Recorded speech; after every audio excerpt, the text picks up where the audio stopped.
Sveiki, su jumis SVC komanda ir jūs žiūrite video apžvalgą, kurioje mes dalijamės svarbiausiais įvykiais styginio transporto ir SVC įmonės gyvenimo istorijoje.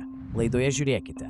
Styginių technologijų projekto vystymas Indijoje. Akcija partneriams Anatolij Junitskij jubiliejaus proga. Juoste aplankė Rusijos technikos universiteto delegacija. Negaiškime laiko ir einam prie pirmo įvykio. UST Incorporated toliau derina klausimus dėl UST technologijų taikymo įvairiuose regionuose. UST Incorporated bendradarbiavimas su Indija lieka viena iš prioritetinių užduočių. Pasirašyti 2 susitarimai dėl UST transporto ir infrastruktūros kompleksų diegimo.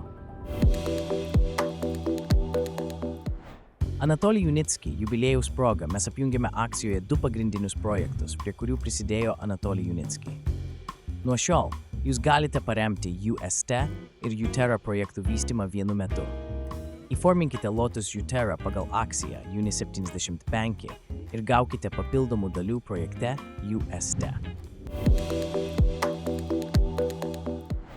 UST Incorporated viešų ryšių centras paskelbė susitikimo su Sibiro valstybinio industrinio universiteto vadov IB rezultat US.